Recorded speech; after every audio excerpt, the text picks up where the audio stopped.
Well, hello, Jen Gerson. Hello, Matt Gurney. We are doing something unusual. We are filming this on a Saturday. It's Saturday morning for you. It's Saturday afternoon for me, and I'm already being very unattentive to you, which is not normally how I do things. I've got a live stream of what's happening in Ottawa right now rolling on my phone, so you're going to keep seeing me look off the screen. We delayed this to Saturday because for a couple of reasons. First of all, we knew that something was going to come on Thursday. Our sources had tipped us off, and it was also blindingly obvious that something was going to come on Thursday. It was not subtle. Yeah, so we've been and yeah, see, I'm already looking down here. Just get used to it. Not trying to be rude. That's all right. You know what? I on occasion I can accept that a man may not stare at me all the time. On occasion, I would accept that. I'm very good at peeking when you're not looking either. But no, I've got my phone right below my computer screen here, and I'm just running a live loop out of Ottawa. So we pushed this thing off because, first of all, when we normally would have filmed this on Thursday, we knew the operation was really going to just be getting started.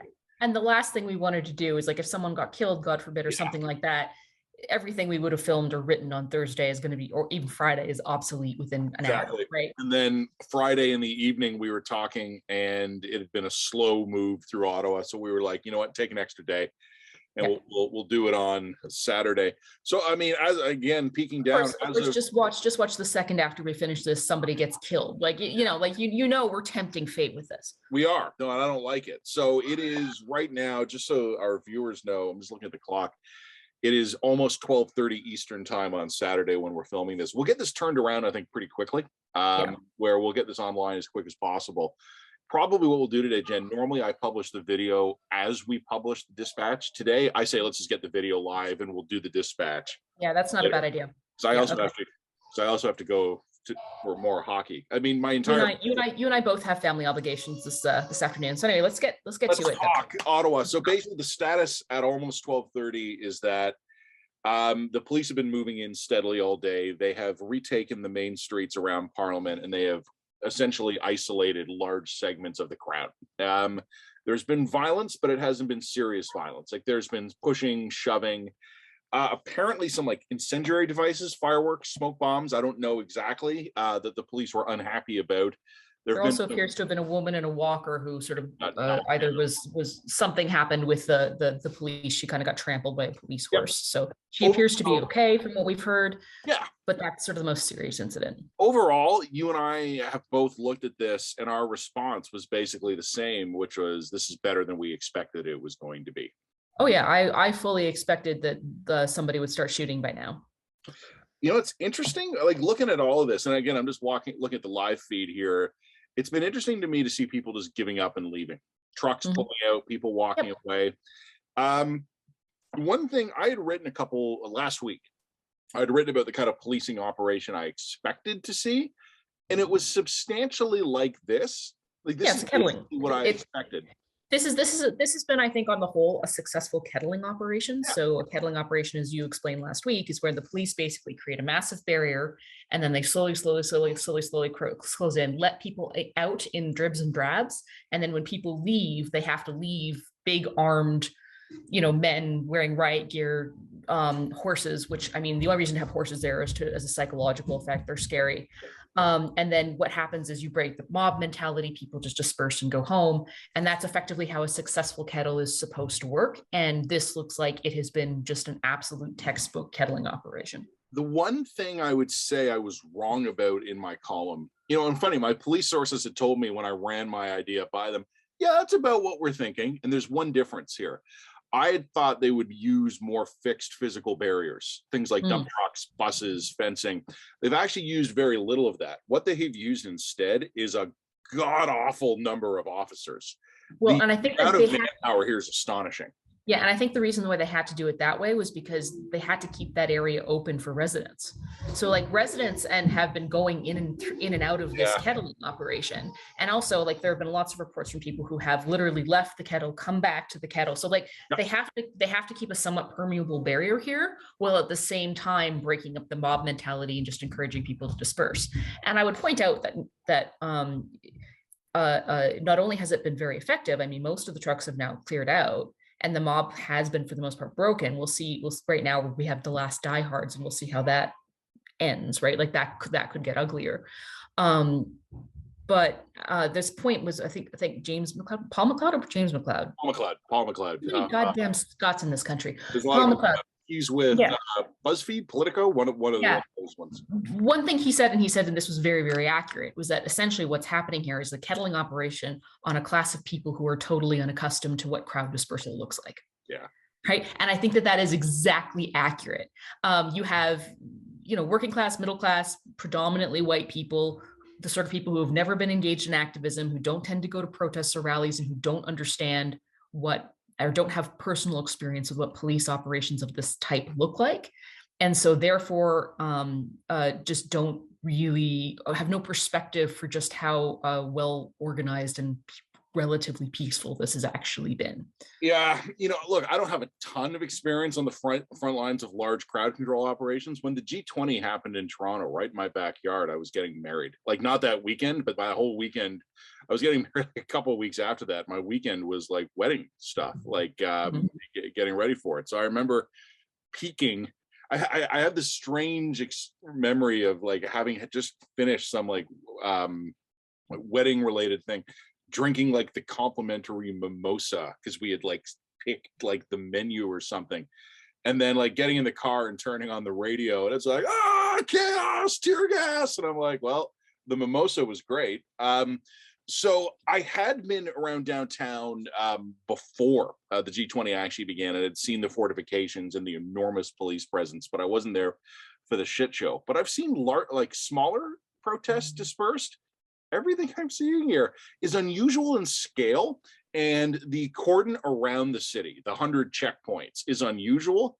But actually, on the front lines of where the officers are meeting the crowd, anyone who's part of that crowd who is shocked by what's happening is an idiot and has paid no attention to how police deal with large-scale public order issues. Well, the other thing I would also point out in all this is, and this is something that you and I have both noted before, is that we are not dealing with politically sophisticated people. We are not dealing with people who have on the whole, have a lot of action, a lot of experience with protest or activism.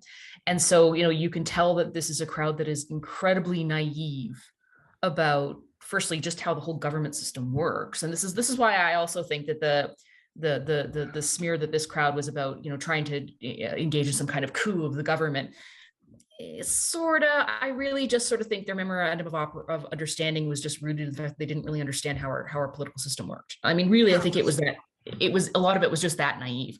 And also there was a lot of like fan fiction by 14-year-olds. Yeah, exactly. Or like Freeman on the Land style. Hey, if I invoke admiralty law, I'm not subject. Or you've even seen one of the protesters say, hey, if you put a white flag up while you leave the protest, they can't arrest you. I mean, this is just basic Freeman on the Land. This is not how the law works. This is not how the state works. And, you also get a lot of naivete where you get people saying, well, because we're peaceful, the police can't arrest us, right? No, the second they declare your protest unlawful, they can bust your skull in and drag you off and break your collarbone. And they're never gonna, and they will. So that's just, to me, it's just indicative of just, frankly, how politically unsophisticated the crowd is. And I don't say that to be disparaging. I just say, this protest has clearly generated interest from people who don't traditionally do protest activism and rallies. The left has got to be laughing its ass off, because I mean, in the left, if you haven't been tear gas, pepper sprayed, or had your collarbone broken by the police by the time you're 50, I mean, it's like you barely count. It's worth mentioning here. It's on our list of things to talk about. I have it further down, but we might as well move it up. A story that we are aware of, and we don't have a ton to say about it, is an apparent attack on a Coastal GasLink facility in BC, where the reports are that as many as 20 people armed with axes overwhelmed and intimidated local security forces. They apparently, again, these are reports that they booby-trapped the road that the RCMP had to respond on, millions of dollars worth of property destroyed, attempted arson, things like that. And the reason I'm qualifying all this, folks, is not because we doubt this. It's just because Jen and I are very far removed, and there were no independent reporters there. Like, there was no independent corroboration of this. So don't think that we're doubting, we're just being cautious. It's a really interesting bit of timing on this, because we're talking about the political naivete of the Ottawa Brigade. I agree with you entirely. But one of the things I've been thinking, I don't know if this is a column, I don't know if this is a dispatch or whatever, is that it's actually not hard to come up with coherent positions on this stuff. Like, it actually is very easy in the abstract to get a few smart people together and basically say, this is acceptable behavior in a protest. This is acceptable police response to an unlawful protest. You can come up with it in theory. The problem is the human element, because people unavoidably start cutting breaks to the causes they agree with. Yeah. And I had said weeks ago, my tweets all auto delete now in 2 weeks. So this is probably gone already. So I can't prove my wisdom. But I had said, when this is over, people are going to find themselves on sides and they're not going to recognize themselves. They're going to be like, we had talked a little bit about this, how it didn't take long for the centrist Laurentian elitists in Ottawa to start seeing the virtue of a heavy-handed police response. Meanwhile, of course, people on the right are suddenly, well, I mean, one day they might be astonished to find themselves supporting blockades of infrastructure as legitimate forms of protest. Like, it's and also, I mean, I just died when I saw some people who were like hardcore anti-Occupy. Why aren't the police coming in and cracking heads? You can't take over a public park like this. Let's clear it out. All of a sudden start giggling about what's happening in Ottawa, right? Like, I mean, like, nobody is not a hypocrite about this. So when I look at the Coastal GasLink situation, I think to myself, I condemn what apparently happened there. I condemn the blockades and the illegal activity we've seen at our border crossings in Ottawa. Is that so goddamn hard? Like, did you see that chart that was floating around on Twitter? That was hilarious. It was the graph. It was amazing. So it was basically like, I'm just kind of an anarchist, and I think that if people want to take over parks and just sort of make it their own, take over public spaces and like camp out there indefinitely, I'm kind of fine with that. You know what? I think there actually is something to be said, and this is another one of those. I don't know if it's a column, I don't know if it's a dispatch. Do you want to know the weird counterfactual that's been rattling through my brain? Totally. What if the protesters had not used horns? Yeah. Because horns were the thing that actually drove people nuts. So what if they just camped out on the streets, set up a camp, and kept it really nice, kept it a street party, welcomed everybody to come? Or I'm even more cynical than that. You would still have the people getting shoved for wearing masks. You'd still have the fuck Trudeau signs, but you didn't have horns and fireworks. So that if you were a good burger in Ottawa and you lived 300 feet away from this, it wouldn't exist to you. Like, it wouldn't be fine. Yeah. And I honestly wonder, because there was Confederation Park in Ottawa that got cleared out by police relatively early. If they had done just a straight up Occupy style, we're taking over this park, put our flags and our signs up and we're not leaving, and no asshole had fired off an air horn in the middle of the night, this might go on for months. And do you want to know what the interesting thing is? That, I mean, I was having a conversation with my husband about this, and my husband and I are very different on some deeply rooted issues. I'm more of an anarchist. Oh, your husband and I are cut from exactly the same. Oh, 100% you are cut from the same cloth. Where I'm kind of like an anarchist, spontaneous order will arise kind of type of person. My husband was just basically like, look, the real difference between these protests in Caledonia or the Coastal GasLink is that they're protesting things that people care about. And when and I thought that was so telling, because I mean, the first question is, well, which people? Oh, the Laurentian elite. They're protesting things and symbols that upper middle class Laurentian consensus types give a shit about. You guys don't give a fuck about the Coastal GasLink. You don't care about the residents of Caledonia. So like, if people start engaging in violent protest and things of that nature in those areas, you don't give a shit. I agree entirely. But you care about Wellington Street. Well, like I said, it would not be hard to have an intellectually consistent policy on this. Where we fuck up is when we start cutting breaks, either for the causes or places we care about. And this is Caledonia. Who cares? That's just a rail blockade. You know what? I'm still gonna get my food. Fuck Atlantic. The Maritimes are running out of propane, but I don't live there. But I don't live there. Like, you know what I mean? Like, I almost think it's much more cynical than even ideology, although ideology is a part of it. I actually just think it's like the people who own the narrative, essentially. Are inconvenience. Oh yeah, that's why I wonder about the horns. Yes, and also the people who own the narrative and who are connected to this and who have, to some extent, I think, elevated this protest into a full-on social panic. And I think they have. They're not accustomed to dealing with working class people or being around working class people, and working class people make them uncomfortable. It's interesting. I wonder. I mean, possibly. I think that's it. I think it's a huge part of it. These people are large, they're intimidating, they don't speak properly, they're dirty, they're like, and all of a sudden I can't escape them. I mean, how many stories about like I don't get me wrong, I have no doubt that like a couple of Ottawa residents have been harassed for wearing masks and all that kind of shit. I've got no doubt that that stuff's going on. But how many tales about the apparent sins of these protesters sound like friend of a friend of a friend kind of third degree hearsay? Well, I heard that the protesters harassed a child, but they didn't want to press charges for some reason. Like there's been almost no corroboration of any of these stories. There are some. So there's been some. I'm not saying the protesters are angels or haven't behaved in a way that was rude or boorish and even assaultive. Like there have been stories like this, but they're pretty minor stories. And there's been a lot of friend of a friend hearsay, is what I'm pointing out, right? Yeah.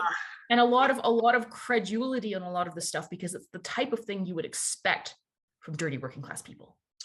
You know what I mean? Maybe. I mean, I think the issue of people not being comfortable with the working class, it's interesting. I think there might be something to that. I also think, though, I think kind of part of what's been revealed by all this is how much of Canada is basically an unspoken agreement.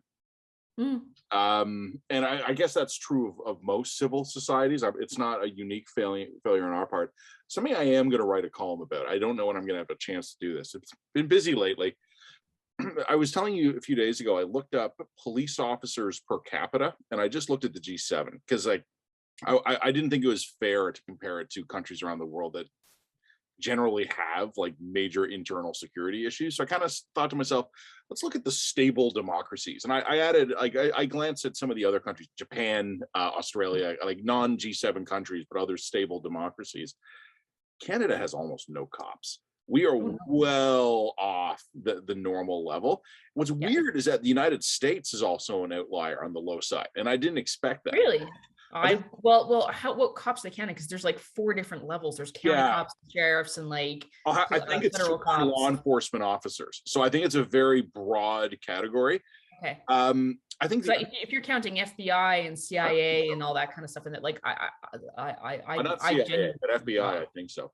I mean, sure, I think though the American cops just make it up by just immediately blowing people away. So like they're very efficient in that sense. But they've also got more weapons and they're a more violent society. Oh, of course they are. No, but it just struck me as interesting. Like one of the underlying challenges we've been dealing with, like, do you know that Vancouver has sent reinforcements? Yes. Yeah, they had to move. And that's part of why it took so long to sort of get this type of a kettling operation going, because they needed a ton of people to do it. And we don't have people. And we don't have a ton of people. So we had to move people in from Toronto and Vancouver and all sorts of places. And it just makes me wonder, and I know like we have this debate, right? Defund the police. Police budgets are enormous. And I'm actually open-minded to redirecting some police spending to mental health initiatives and homelessness things. I think that would make cities safer in general. But what we don't understand is because equipment costs are high, because salaries are high, and because they're heavily unionized. Yeah, and because the kind of the managerial costs are high, that even as budgets for police officers have been booming, actual available officers has been dwindling. And you can make up for that a lot of the time with better technology and stuff. But I mean, I don't know what Calgary is like. Did I tell you this? I think I did tell you this, where but a couple of months ago, there was a man who was on my property. He was on like our property at home, kind of looking through windows and doors and stuff. And it turned out he was an older man who had Alzheimer's or something like that. And he was lost and he was confused. And when I went out to not confront, well, I guess confronted first, before I realized what was happening, he asked me, please call the police. I don't know where I am. So I called the police. There was no cruiser available for an old man asking for help in a cold, rainy night. And eventually Toronto and 911 dispatch called me back and said, we can't get you a cruiser. We're going to send you an ambulance. And they got me an ambulance in about 20 minutes. 911 response times are already very high in Canadian cities. I'm sure you've heard, unless you are physically assaulted, like if your house gets robbed or if your car gets robbed or if your property gets stolen, they don't send an officer. Basically, you're asked, please fill in this report on the website. Yeah. We have already rationed heavily what we spend policing on. Now, in fairness, like I'm not blind to this. Like many of our friends on the left would point out that that does not apply if you're Indigenous or if you're in a homeless encampment, and that's true. But where we have chosen to direct limited police resources, it doesn't change the fact that our police resources are surprisingly limited. It took us weeks to organize an effort large enough to clear out Ottawa, and it took almost everything we have. So Anyway, the other flip side on all of this is, I would say, is that we sound like we've been very sympathetic to police. Trust me when I tell you that I have nothing but grains of salt for everyone here, because I think the flip side in all of this is a conversation about the Emergencies Act. And like, yeah, I think the line has been batting around like, what's justified, what isn't here?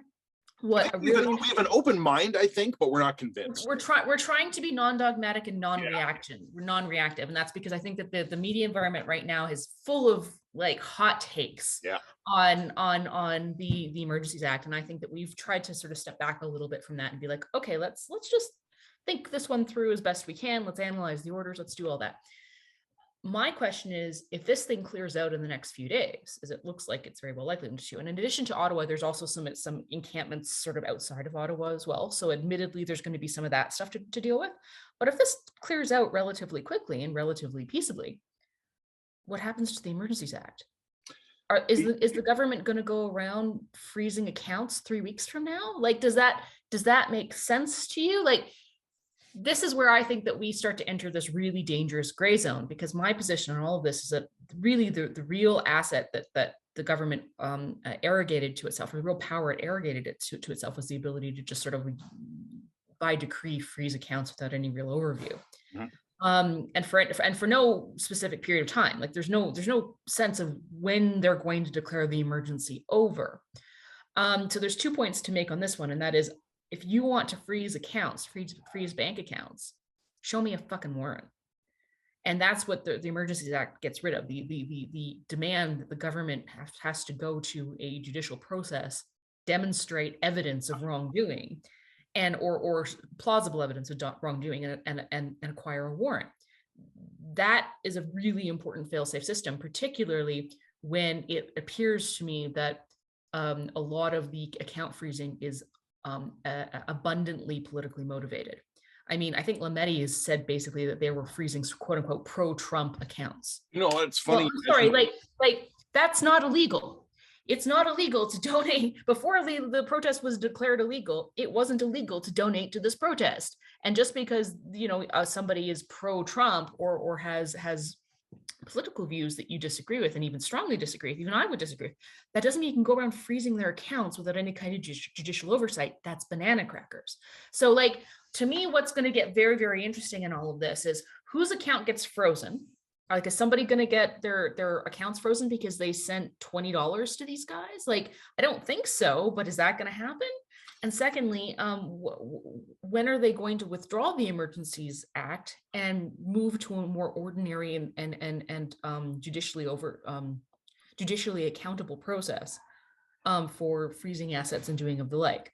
I can kind of understand hypothetically why you would want to freeze crowdfunding assets to people in the midst of this protest, because you want to just encourage these people to go home. You don't want these people having limitless supplies of cash coming in that allows them to continue the protest indefinitely. Like, I can understand that.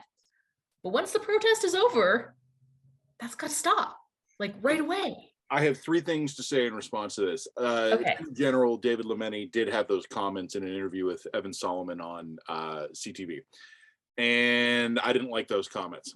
And I emailed his office right away, and I'm like, would you guys like to clarify? And they did send me a statement. I'll just read it. I've got it right here. We always ask our police forces as well as our prosecutors to act reasonably where they're going to work with the banks to ensure that they did act reasonably. Okay. Obviously, what does reasonably mean? Obviously, there are going to be judgment calls that will be made, and serious contributors will be treated more seriously. But as always, we're going to leave it to law enforcement to work with the banks, as they already do in other areas that already exist, such as in anti-terrorism financing and other areas through FinTrack. So that's a bit of it's not the most elegantly read statement I've ever read. I think what they were trying to tell me is that the government will not be directing it, because like when Lametti mentioned pro-Trump accounts, people go, "Oh, you're going to be going after your political enemies here." I think what they were trying to tell me is that they are enabling law enforcement to do arm's length investigations. I'm not reassured by that, because I have some of the same But they questions they don't come right out and say that now, do they?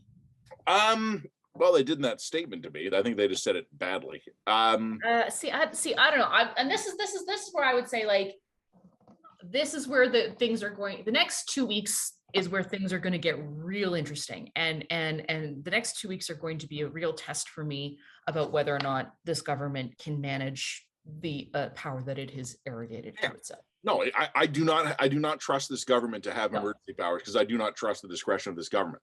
One of the other things I wanted to mention to you was that I actually asked one of my parliamentary procedural wonks, like, what happens hypothetically? Like, I'm still watching the live feed here, and I haven't seen anything catastrophic yet.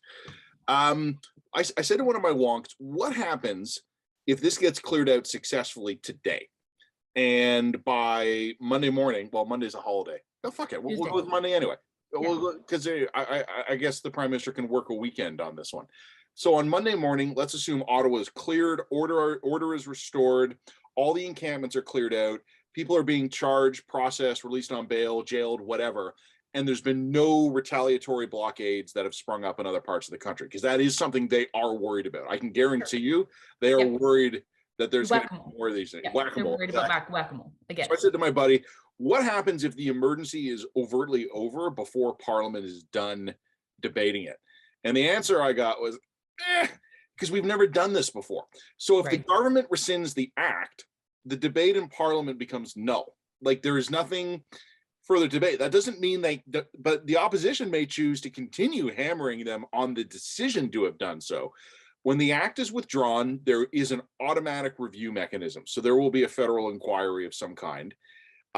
So that's inevitable. Even if you invoke the Emergencies Act for 2 minutes and then the problem goes away, you still have to have a full subsequent inquiry. But there's also one other question that is a technical question, is that the second they invoked the act in Parliament, they went after the finances, because we know they sent a bunch of letters to. They didn't even do it in Parliament. They can do it. They did it directly out of cabinet. Okay, so the second they invoke it in cabinet, then they can start sending those letters to financial institutions saying do this right away. So they can move that quickly, even. And then what happens if the Senate, for example, says no? Do all of those letters just become null and void? I don't know. We need a better parliamentary wonk. I mean, sorry, no disrespect to the parliamentary wonk I already went to. I love you, buddy, but this is uncharted territory here, and I don't think we know a lot of these questions. In a really cynical way, and this is really cynical, I'm kind of wondering if there was almost value in triggering the Emergencies Act for an emergency that ended up fizzling relatively quickly, because then we can consider it as a trial run. Like, I know that's really grim, but I kind of like, maybe we're going to learn things about how the Emergencies Act worked in this scenario that we can then use again later. I think you and I are probably increasingly, I don't know if we're on the same page with this, but I'm increasingly of the mind that this invocation of the Emergencies Act is completely unnecessary. And no, I have not seen a solid case that it was. I haven't seen a single solid case that this was necessary, and I'm increasingly suspicious about where this is going, because like I don't, as I said to you, I don't trust this government to manage to delegate the power that has delegated itself to, like, here. And so I mean, I think that what's going to happen over the next 2 weeks is going to be incredibly crucial, and like, we need to see if the emergency is over within 2 weeks, we need to see the government radically step down and move back to ordinary operating procedures real quick. And I have very little faith that this government will do that. But I could be very wrong. I think I'm mostly with you on this one, but I would say if there is a problem here, it is more that the government panicked for political reasons rather than nefarious ones. Probably. That's fair. They're kind of going, oh, let's take this opportunity to grab powers. I think what's more likely is that Trudeau's caucus, not PMO, not cabinet, but his caucus went, boss, what the flying fuck? Because there's one poll that's come out now. I don't want to overreact to one poll, but did you see that Main Street poll? Yeah. holy shit, the conservatives are benefiting. It's one poll, so let's not overreact to it. But That's Main Street, so whatever. I think, talking to some of my liberal friends, they are convinced that this is going really well for the prime minister. Talking to people who don't follow politics, they think he has been a complete fuck up on this. Yeah. So I think to the extent that I'm cynical, I don't think this is a power grab by Trudeau. I think this is Trudeau looking tough, trying to look like the big man. But only because he looked completely weak and missing for weeks before, right? Yeah, and the other observation that I would make is, at one hand, claiming that he needs these unprecedented powers in order to manage the situation, even though the evidence just suggests otherwise, you still have him behaving like a goddamn child and engaging in kind of rhetorical arson in Parliament. I mean, this is where you get the Melissa Lantsman situation, where she goes up and does her thing in Parliament, and he accuses her of standing with swastika wavers. I mean, like, we're still doing this 3 weeks later. Our brigade would like you to know he didn't accuse her directly; he just brought it up. Yeah. Correct. So I mean, look, the point being is that if we're actually in an emergency situation, it's time to put the big boy pants on and start acting like an adult. And there's been no indication that that's what this government is doing. They're in fact doing everything opposite. They're doing everything possible to escalate the situation as opposed to de-escalating the situation. If you want to de-escalate, don't continue to call the protesters Nazis. Like, that's not helping anything at this point. And also it's not accurate. But like, you're just further inflaming everyone. And it's just irresponsible and childish, bluntly. Anything else on this? We've had, one of the things that you and I don't have an answer for, and we want to find out about it, is crowdfunding does seem to be something the government can go after. People, one of the big crowdfunding companies, or even some of the smaller crowdfunding companies, that does seem to be something the government can go after. The crypto payments, I don't understand crypto payments. We were talking about this earlier. Yeah. There's been a couple of crypto companies that have basically politely screw you. We're not going to abide by your Emergencies Act order. And more to the point, in 2 cases now, we couldn't, even if we wanted to. Like, the encryption is so good that even we can't provide you this information. Yeah. You and I seem to be somewhat in divergence on this one. You seem to think that is true. My gut feeling. Well, my feeling on all of this is like this is now starting to give me a Napster vibe, where you have the old dodgy people who are our age sort of trying to clamp down on those music sharing sites. Like, we're going to come down on Napster, without seeming to understand that the underlying technology is such that it's decentralized. So you cut Napster, you're just going to create 15 Napster. I remember the Napster differences. Or BitTorrent, right? Okay, you're going to shut down the Pirate Bay. We've done something, good job. Yeah, there are 15 other Pirate Bay versions now, right? Like, the more you try to clamp down on these kinds of technologies with the assumption that they're centralized, the more it's like trying to kill cockroaches with a stick. Like, that's what it's like. And that's my suspicion about all of this, is that it sounds like the government's gone after a lot of these crypto wallet companies. I'm smart, without realizing that the underlying technology behind it is so anonymized that I don't think that these wallet companies have the ability to even give them what they're asking for, because they're not banks. They don't operate like that. So I think that, bluntly, we need to get someone who knows a thing or two about Bitcoin to write us a column about how this all works and whether or not the government can do practically what it's claiming to be able to do legally under the Emergencies Act. You know why it's going to be hard to do that, though? Anyone who knows a lot about Bitcoin is probably hawking Bitcoin. I don't know if there's a lot of independent market analysts on that. The reason crypto is a big deal now. I think we can probably find someone. The reason I disagree with you, though, and I think your analysis is basically right, but Napster was never a national security threat. Like, if the United States government had decided that Napster had to be destroyed, I think they would have found a way. Like, I think, and there's the analogous thing is, remember there was that time when the government went after Apple because they were like, we need to get into this phone, and Apple was like, no, you don't understand. we can't get into this phone. Like we've structured our encryption in such a way that we can't unlock it.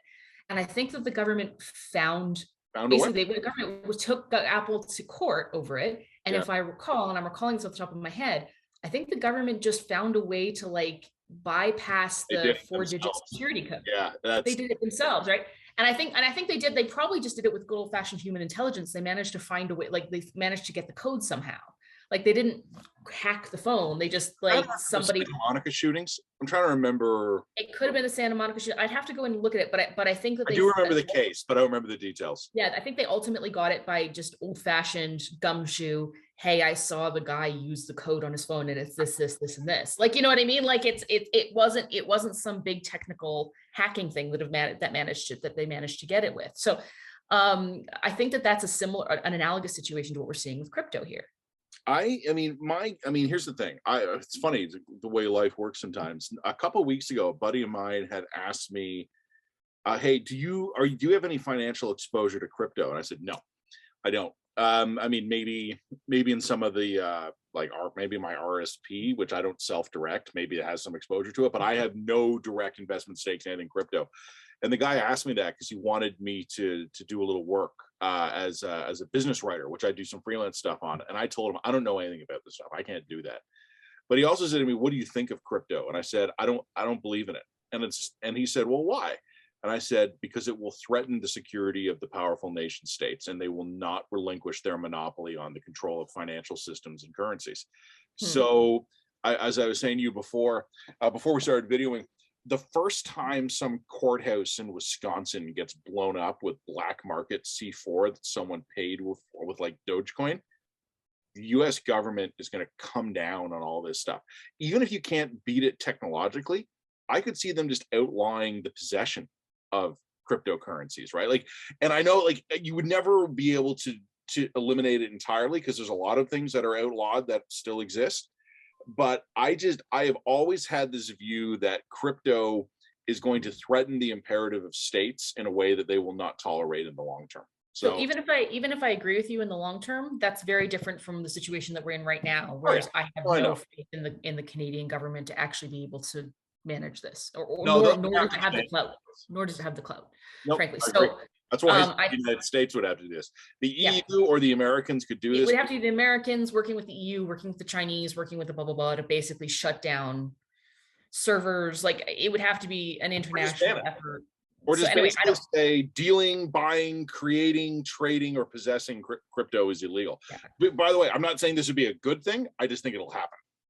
Yeah, I think that's probably realistic in the long term. In the short term, I still think that there's no way that the Canadian government's going to be able to shut down Bitcoin transactions. Not on the time scale we have here. Not on the time scale that it would need to be able to do it, and certainly not before the Emergencies Act ought to be rescinded. So we have 2 more items on our list. One of them is a comment I want to make, but one of them is something you had brought up, and I think we actually disagree with about this. Who won? Oh yeah, this is an interesting question. Who won? Now, and maybe this is something we should come back to in another week. Should we come back to this one in another week, put a pin on this? Because we already have a media dispatch. It's funny. I'm just looking at my live stream now. Yeah, let's put a pin on this one and come back. We're putting a pin on this one because I think that this is like a week from now, we are going to have a very interesting conversation. But right now we already have a lot to talk about. So how do we want to divide up this dispatch? Let me just do mine then, because mine won't hold a week. You haven't read John Ibbitson's column, right? No. Tell me what's in John Ibbitson's column. John Ibbitson in the Globe and Mail has come out with a scathing criticism of Prime Minister Trudeau.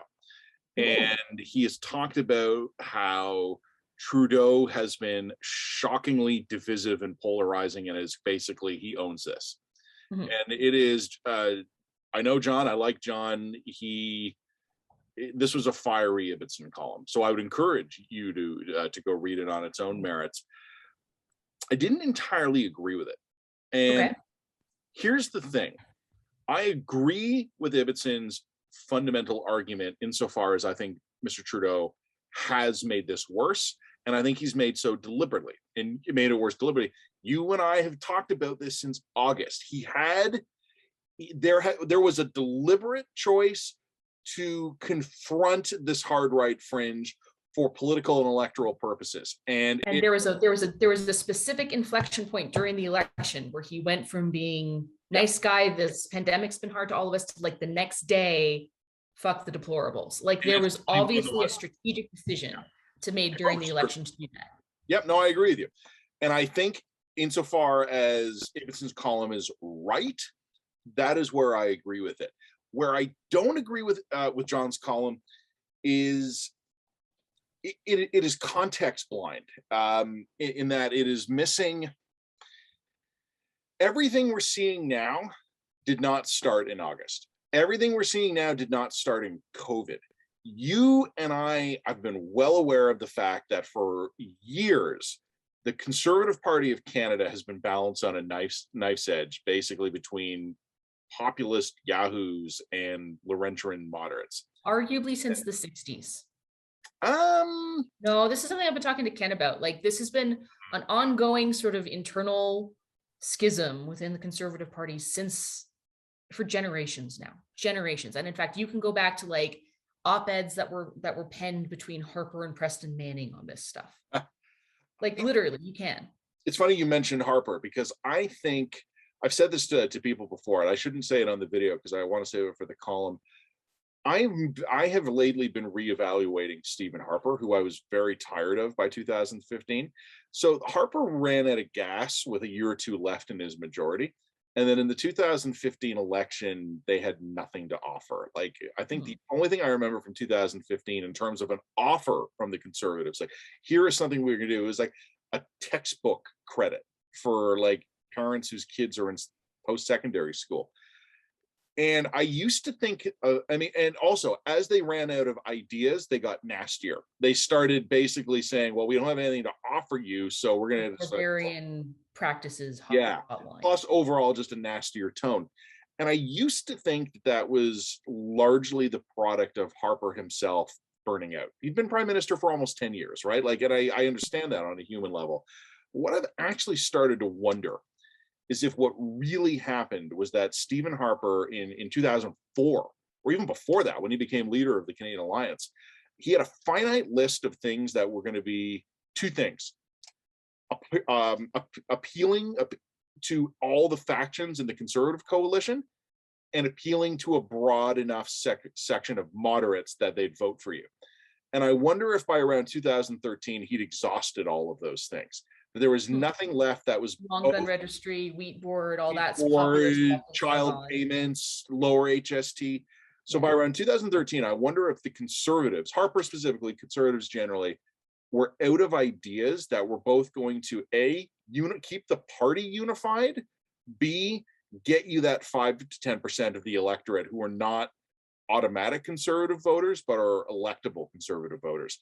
So I think ever since Trump was elected, ever since we saw barbaric cultural practices, you and I and some of our pollster friends and others have known that there is a populist whirlwind out there swirling around. And that is what Ibbitson did not account for at all in his column. I think he was 100% accurate in his criticisms of how Justin Trudeau has managed the pandemic, particularly lately. I think he was blind to the fact that some of this stuff was going to happen anyway. And what I said on Twitter this morning was, I don't blame Trudeau for a lot of this. A lot of this stuff was going to happen anyway, or was going to happen to some other hypothetical leader. But I think Trudeau is a particularly poorly suited guy to deal with it, because I think his instincts are wrong. I think Trudeau is a very good politician, but not always a good national leader. And I don't think he always understands the difference between the two. And I think in all of this, he has seen political opportunity for himself and for the Liberals, but he has not recognized that there is actually a threat to the social fabric of Canada. Yes, I think that's completely on point.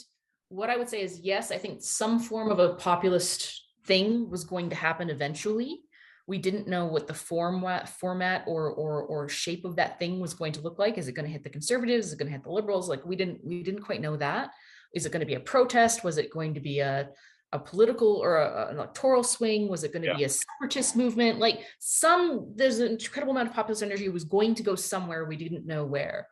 What I would observe is that, and I mean, I think you and I have had this conversation too, Justin Trudeau, in making the switch that he made specifically during the election Yep. to go after this populist element and demonize them and make them the enemy, as opposed to just, misguided Canadians or whatever else he would want to do, actually sacrificed his one biggest political talent. And his one biggest political talent was his capacity for empathy and his emotional intelligence. Yep. Right. Yep. Like in deciding to be the tough man, you just watch me, I'm trying to relive my father's legacy kind of dude. He actually sacrificed the one thing that made him so successful as a politician. I think it's, and I don't think that he's been able to get that back. I think it's worse than that. I agree with you. I think Justin Trudeau's greatest strength as a politician, and it may be arguably as a leader, is high EQ, charisma, empathy. I feel your pain. I will stand up in front of a crowd of angry people and I'll take their questions. Like, he's always been pretty good at that. But I also think his greatest weakness as a politician, as a leader, is an intemperate, rash judgment, overestimating his own abilities. Yep. And I think we're in a moment right now where he is getting zero of the benefit of his strengths and his weaknesses are fully exposed. That's exactly right. Yeah. And that's why I'm worried here. And we said in our original dispatch, we're wishing the guy well. Like, just as Canadians, like, hey, like, good luck, Mr. Prime Minister. It's a tough spot. I hope you do well in it. Just because we wish him well doesn't mean we expect it to go well, because I don't have faith in him. I don't. No, I think that's right. I think his weaknesses, his combination of weaknesses and strengths are such that this is the worst kind of, it's utterly mismatched to the situation that we actually find ourselves in. And actually, I would argue he's actually been utterly mismatched to the situation we found ourselves in since about 2016, since Trump came to office. That would be my. Oh, that's interesting. Like in 2015, when he first came to office, Hopi, feely, fresh face, coming on Obama's tails, like, we can be optimistic about the future. A leader like he was very well suited to that moment. And then Trump happened, and then shit just started to go downhill macroeconomically, geopolitically, everything else. And all of a sudden, like, this really nice, touchy-feely, Hopi-feely guy was not the man for this moment. We actually needed someone who was a little bit more like Harper, kind of like the ruthless asshole. But the Conservatives couldn't get their shit together. Could never actually seize the moment. I think the Conservatives are a spent force, and I think the populists are going to need them alive. Yeah, I think there's a very good chance that we're looking at Prime Minister Poilievre for exactly that reason. So that'll be entertaining, but that's a whole other column for another day. How are we going to divide up this dispatch, Matt? I have to go vanish to a hockey rink for a while. Okay. So this. Do you want to take a look at Ottawa tactics and and I'll make it current. And then I will do something about and then what happens once the emergency is over? Yep. I'll do the Ibbitson. I'll do Ibbitson, and I'll basically write a call out for someone who actually understands crypto to get in touch with us. If any of our readers. Yeah, that would be great. So the thing I would just do is I would do, what do we do once the emergency is over? We're unclear about what the actual procedure for the Emergencies Act is, but we're heading into this deeply perilous couple of weeks where the actual immediate emergency is going to pass. And what kind of powers is the government going to continue to arrogate to itself? The financial stuff is particularly concerning because, bluntly, there's no reason why, outside of an emergency situation, the government shouldn't be able to go after the assets of illegal criminals using the ordinary means of warrants and judicial review. Warrants and judicial review. And Lametti's comments about pro-Trump were deeply concerning because it makes it sound like they're going to be going after assets in a way that's simply motivated. Could you flip me that comment from Lametti's office, and I will incorporate that into the dispatch? Yeah, yes, I can. I can do that right now. And then if you want to do the Ibbitson column, I think those three things are so key that's actually a very decent little dispatch, and we can just leave it there. Okay, so I'll do the Ottawa latest. So after I'm back from the hockey rink, which is basically where I live now, I will do the latest from Ottawa. And could you incorporate the Lanceman stuff into your Ibbitson column? I could take it, but I think that makes more sense there. No, that's a fit. Like, that's, and the thing is too, I mean, that's the almost classic Trudeau, right? He actually had a point. It was not a bad point he was trying to make, but because he's an intemperate, temperamental guy, especially when he's criticized, and because he's a strutting peacock and he likes to perform, he fucked up.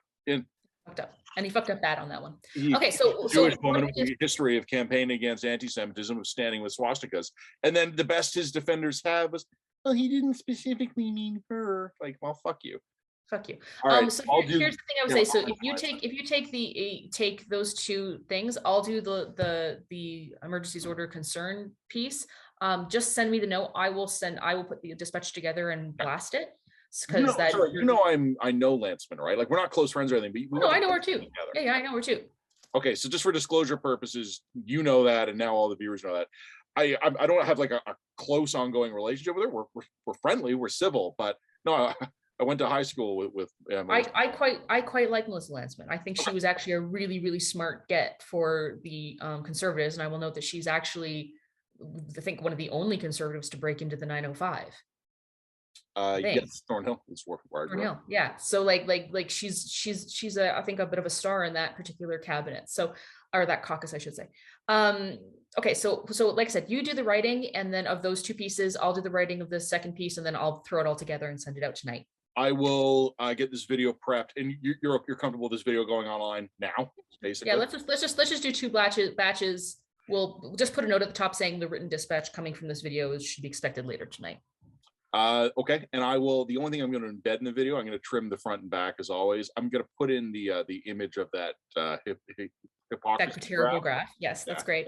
What awesome. When the NDP supports protests and when the Conservatives support protests. So I'll put that in. Everyone's a hypocrite. Well, I've been watching the live stream. Seems to be going well in Ottawa. Fingers crossed. Hopefully it continues to. All right. Talk soon. See ya.